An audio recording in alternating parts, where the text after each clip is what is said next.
Au nom d'Allah, le tout miséricordieux, le très miséricordieux. Taha. Nous n'avons point fait descendre sur toi le Coran pour que tu sois malheureux, si ce n'est qu'un rappel pour celui qui redoute Allah. Et comme une révélation émanant de celui qui a créé la terre et les cieux sublimes. Le tout miséricordieux s'est établi, istawa, sur le trône. À lui appartient ce qui est dans les cieux, sur la terre, ce qui est entre eux et ce qui est sous le sol humide. Et si tu élèves la voix, il connaît certes les secrets, même les plus cachés. Allah, point de divinité que lui, il possède les noms les plus beaux. Le récit de Moussa, Moïse, t'est-il parvenu? Lorsqu'il vit du feu, il dit à sa famille: restez ici, je vois du feu de loin. Peut-être vous en apporterai-je un tison, ou trouverai-je auprès du feu de quoi me guider. Puis, lorsqu'il y arriva, il fut interpellé. Musa, Moïse, je suis ton Seigneur. Enlève tes sandales, car tu es dans la vallée sacrée, tu vois. Moi, je t'ai choisi. Écoute donc ce qui va être révélé. Certes, c'est moi Allah, point de divinité que moi. Adore-moi donc et accomplis la salate pour te souvenir de moi. L'heure va certes arriver, je la cache à peine pour que chaque âme soit rétribuée selon ses efforts. Que celui qui n'y croit pas et qui suit sa propre passion ne t'en détourne pas. Sinon, tu périras. Et qu'est-ce qu'il y a dans ta main droite, ô Musa, Moïse? Il dit: c'est mon bâton sur lequel je m'appuie, qui me sert à effeuiller les arbres pour mes moutons et j'en fais d'autres usages. Allah lui dit: jette-le, ô Musa, Moïse. Il le jeta, et le voici un serpent qui rampait. Allah dit: saisis-le et ne crains rien, nous le ramènerons à son premier état. Et serre ta main sous ton aisselle, elle en sortira blanche, sans aucun mal, et ce sera là un autre prodige, afin que nous te fassions voir de nos prodiges les plus importants. Rends-toi auprès de Pharaon, car il a outrepassé toute limite. Musa, Moïse, dit: Seigneur, ouvre-moi ma poitrine et facilite ma mission, et dénoue un nœud en ma langue, afin qu'il comprenne mes paroles. Et assigne-moi un assistant de ma famille.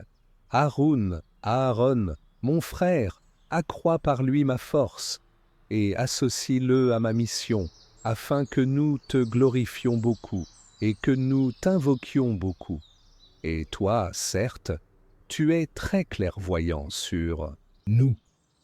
Allah dit: ta demande est exaucée, ô Musa, Moïse. Et nous t'avons déjà favorisé une première fois, lorsque nous révélâmes à ta mère ce qui fut révélé. Mets-le dans le coffret, puis jette celui-ci dans les flots, pour qu'ensuite le fleuve le lance sur la rive. Un ennemi à moi et à lui le prendra. Et j'ai répandu sur toi une affection de ma part, afin que tu sois élevé sous mon œil. Et voilà que ta sœur te suivait tant, marchant, et disait: puis-je vous indiquer quelqu'un qui se chargera de lui? Ainsi, nous te rapportâmes à ta mère, afin que son œil se réjouisse et qu'elle ne s'afflige plus. Tu tuas ensuite un individu. Nous te sauvâmes des craintes qui t'oppressaient. Et nous t'imposâmes plusieurs épreuves. Puis tu demeuras des années durant chez les habitants de Madian. Ensuite, tu es venu, ô Musa, Moïse, conformément à un décret. Et je t'ai assigné à moi-même. Pars, toi et ton frère, avec mes prodiges, et ne négligez pas de m'invoquer. Allez vers Pharaon. Il s'est vraiment rebellé. Puis, parlez-lui gentiment. Peut-être se rappellera-t-il ou me craindra-t-il. Ils dirent: Ô notre Seigneur, nous craignons qu'il ne nous maltraite indûment ou qu'il dépasse les limites. Il dit: Ne craignez rien, je suis avec vous, j'entends et je vois. Allez donc chez lui. Puis, dites-lui: Nous sommes tous deux les messagers de ton Seigneur. Envoie donc les enfants d'Israël, en notre compagnie, et ne les châtie plus. Nous sommes venus à toi avec une preuve de la part de ton Seigneur. Et que la paix soit sur quiconque suit le droit chemin. Il nous a été révélé que le châtiment est pour celui qui refuse d'avoir foi et qui tourne le dos. Alors Pharaon dit: Qui donc est votre Seigneur, ô Musa, Moïse? Notre Seigneur, dit Musa, Moïse, est celui qui a donné à chaque chose sa propre nature, puis l'a dirigée. Qu'en est-il donc des générations anciennes? Dit Pharaon. Musa, Moïse, dit: La connaissance de leur sort est auprès de mon Seigneur, dans un livre. Mon Seigneur ne commet ni erreur ni oubli. C'est lui qui vous a assigné la terre comme berceau et vous y a tracé des chemins. Et qui du ciel a fait descendre de l'eau avec laquelle nous faisons germer des couples de plantes de toutes sortes. Mangez et faites paître votre bétail. Voilà bien là des signes pour les doués d'intelligence.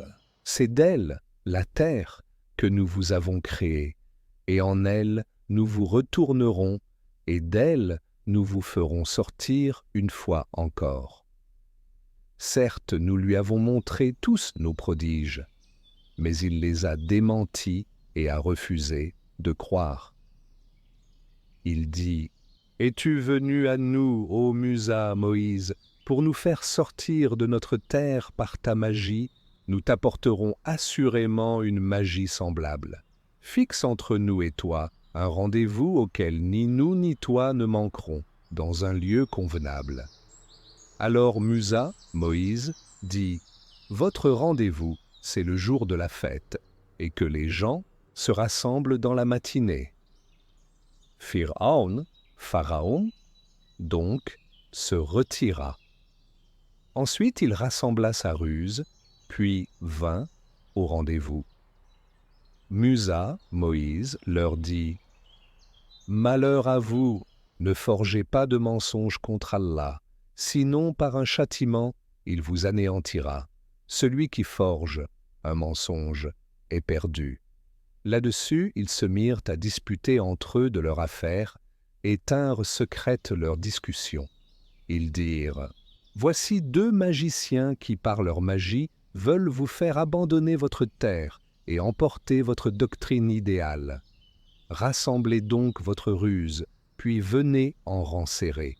Et celui qui aura le dessus aujourd'hui aura réussi. Ils dirent: Ô Musa, Moïse, où tu jettes le premier ton bâton, ou que nous soyons les premiers à jeter. Il dit: Jetez plutôt. Et voilà que leurs cordes et leurs bâtons lui parurent ramper par l'effet de leur magie. Musa, Moïse, ressentit quelque peur en lui-même. Nous lui dîmes: N'aie pas peur, c'est toi qui auras le dessus. Jette ce qu'il y a dans ta main droite, cela dévorera ce qu'ils ont fabriqué. Ce qu'ils ont fabriqué n'est qu'une ruse de magicien, et le magicien ne réussit pas où qu'il soit. Les magiciens se jetèrent, prosternés, disant: Nous avons foi en le Seigneur d'Aaron, et de Musa, Moïse. Alors Pharaon dit: Avez-vous cru en lui avant que je ne vous y autorise? C'est lui votre chef qui vous a enseigné la magie. Je vous ferai sûrement coupez mains et jambes opposées, et vous ferez crucifier au tronc des palmiers, et vous saurez, avec certitude, qui de nous est plus fort en châtiment et qui est le plus durable. Par celui qui nous a créés, dirent-ils, nous ne te préférerons jamais à ce qui nous est parvenu comme preuves évidentes. Décrète donc ce que tu as à décréter. Tes décrets ne touchent que cette présente vie. Nous croyons en notre Seigneur, afin qu'il nous pardonne nos fautes, ainsi que la magie à laquelle tu nous as contraints. Et Allah est meilleur et éternel. Quiconque vient en criminel à son Seigneur aura certes l'enfer où il ne meurt ni ne vit. Et quiconque vient auprès de lui en croyant, après avoir fait de bonnes œuvres, voilà donc ceux qui auront les plus hauts rangs, les jardins du séjour éternel, sous lesquels coulent les ruisseaux, où ils demeureront éternellement. Et voilà la récompense de ceux qui se purifient de la mécréance et des péchés. Nous révélâmes à Musa, Moïse, par la nuit à la tête de mes serviteurs, puis trace-leur un passage à sec dans la mer, sans craindre une poursuite et sans éprouver aucune peur. Pharaon, les poursuivit avec ses armées. La mer les submergea bel et bien. Pharaon, égara ainsi son peuple, et ne le mit pas sur le droit chemin. Ô enfants d'Israël, Israël, nous vous avons déjà délivré de votre ennemi, et nous vous avons donné rendez-vous sur le flanc droit du mont, et nous avons fait descendre sur vous la manne et l'écaille. Mangez des bonnes choses que nous vous avons attribuées, et ne vous montrez pas ingrats, sinon ma colère s'abattra sur vous, et celui sur qui ma colère s'abat va sûrement vers l'abîme. Et je suis grand pardonneur à celui qui se repent, croit, fait bonne œuvre, puis se met sur le bon chemin. Pourquoi, Musa, Moïse, t'es-tu hâté de quitter ton peuple? Ils sont là sur mes traces, dit Musa, Moïse. Et je me suis hâté vers toi, Seigneur, afin que tu sois satisfait. Allah dit, nous avons mis ton peuple à l'épreuve après ton départ, et le Samiri les a égarés. Musa, Moïse, retourna donc vers son peuple, courroucé et chagriné. Il dit, ô mon peuple, votre Seigneur ne vous a-t-il pas déjà fait une belle promesse?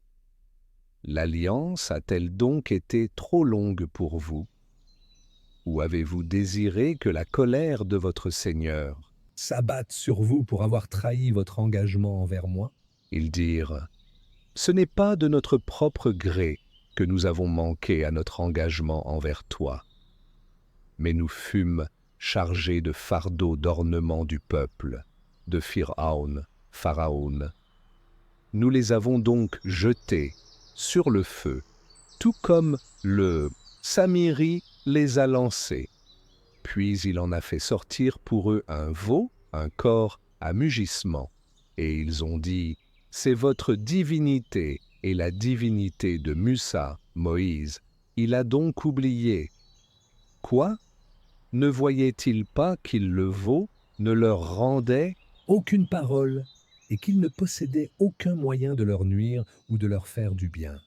Certes, Aaron, leur avait bien dit auparavant, « Ô mon peuple, vous êtes tombés dans la tentation à cause du veau. Or, c'est le tout miséricordieux qui est vraiment votre Seigneur. Suivez-moi donc et obéissez à mon commandement. » Ils dirent, « Nous continuerons à y être attachés jusqu'à ce que Musa, Moïse, retourne vers nous. » Alors, Musa, Moïse, dit, « Qu'est-ce qui t'a empêché, Aaron, quand tu les as vus s'égarer, de me suivre? As-tu donc désobéi à mon commandement? » Aaron, dit, « Ô fils de ma mère, ne me prends ni par la barbe, ni par la tête.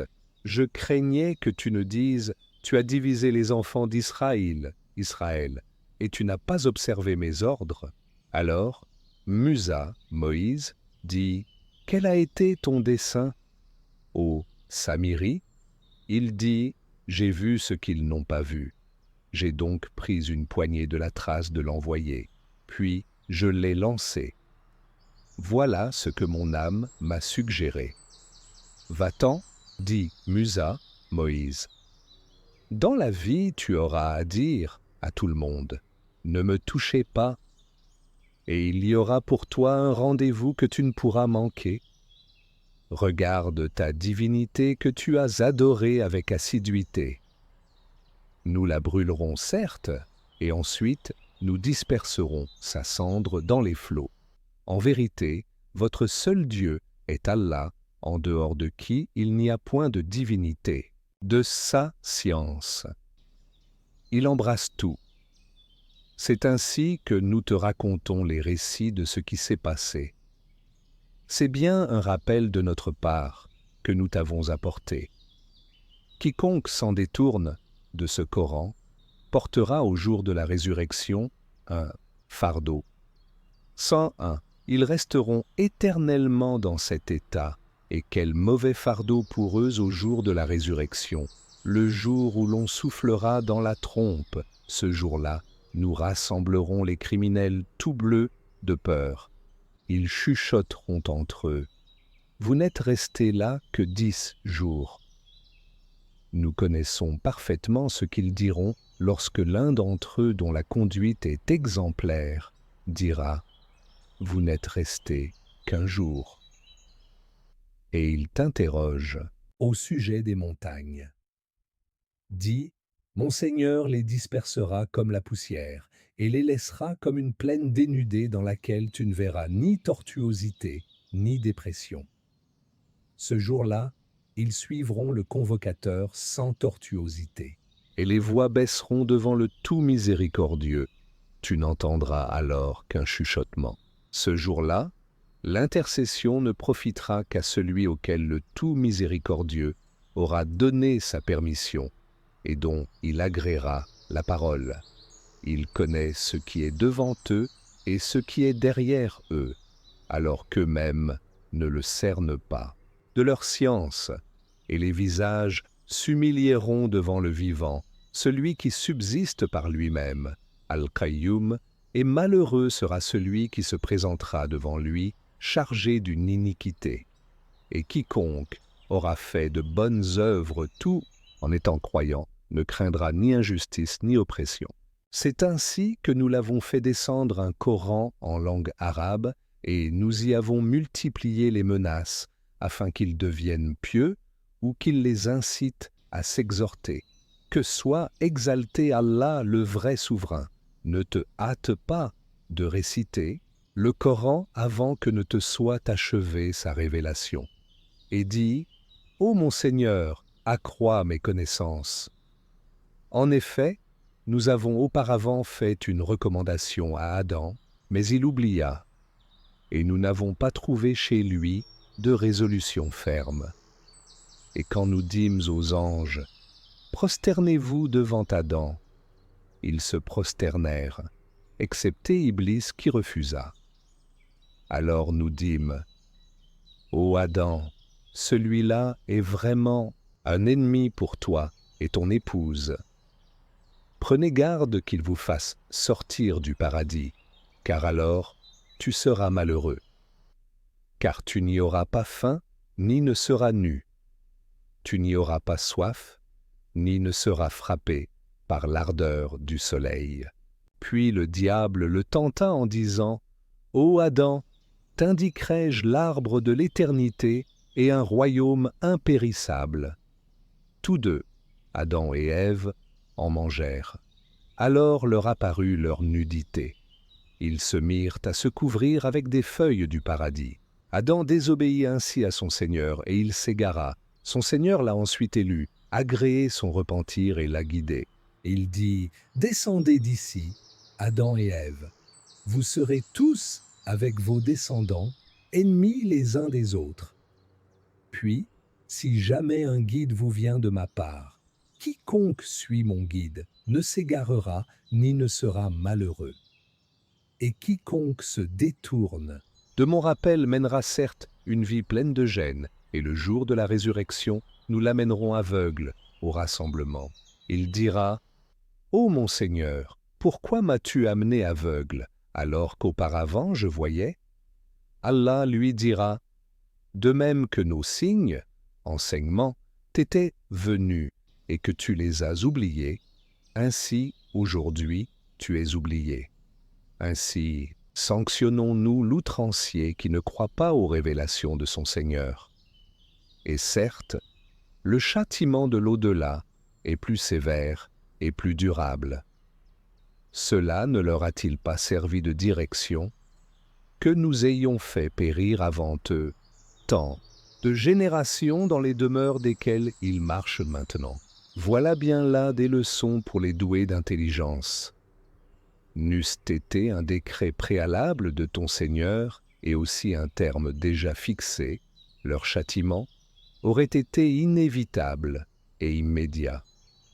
Supporte patiemment ce qu'ils disent et célèbre sa louange, avant le lever du soleil, avant son coucher et pendant la nuit, et exalte sa gloire aux extrémités du jour.